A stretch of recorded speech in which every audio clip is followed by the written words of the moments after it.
అందరికీ నమస్కారం. ఇప్పుడే హాస్పిటల్ ఐసీయూలో ఉన్న శ్రీతేజ్ ఐసీయూలో చూసి బయటికి వస్తున్నాను. డాక్టర్స్ అందరితోటి నేను మాట్లాడాను. అబ్బాయి రోజు రోజుకి రికవర్ అవుతున్నారు. లాస్ట్ 14 డేస్లోనూ పర్టికులర్ లాస్ట్ 10 డేస్లో రికవరీ కనపడుతుంది. బట్ చాలా టైం పట్టొచ్చు అని కూడా చెప్పారు.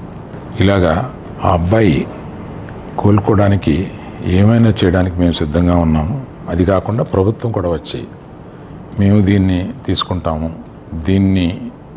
ఈ అబ్బాయిని సంపూర్ణ ఆరోగ్యంతో చూడడానికి ప్రభుత్వం కూడా ముందు రావడం చాలా అభినందనీయం. చాలామంది అభిమానులు కానీ, బంధువులు కానీ, మిత్రులు కానీ అల్లు అర్జున్ ఎందుకు హాస్పిటల్కి వెళ్ళలేదు అని అడుగుతున్నారు. దానికి కారణం చెప్తాను. స్టాంపేడ్ జరిగిన రోజు మరుసటి రోజు మార్నింగే అల్లు అర్జున్ వద్దామని అనుకుంటే హాస్పిటల్ అధికారులు నిన్నే కదా జరిగింది, ఇవాళ ఈ హాస్పిటల్కి వచ్చి ఇక్కడ ఇంకొక ఇన్సిడెంట్ని ఎందుకు అవాయిడ్ చేయమని చెప్పి అడిగారు.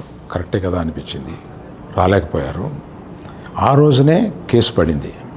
ఆ కేసులో పడిన తర్వాత మన legal team headed by Niranjan గారు strongly advised Bunny should not go to the hospital at all or meet the parents ఇట్లా అని చెప్పి గట్టిగా చెప్పారు.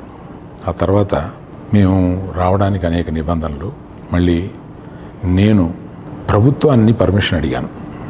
నేనన్నా కనీసం వెళ్ళి చూస్తే బాగుంటుంది అని. ఎందుకంటే ఓ రోజు బన్నీ బాధపడుతూ నేను చూడలేకపోయాను, నువ్వన్నా వెళ్ళి చూసిరా డాడీ అని అడిగాడు. నేను ప్రభుత్వాన్ని అడిగితే వారు పర్మిషన్ ఇచ్చారు.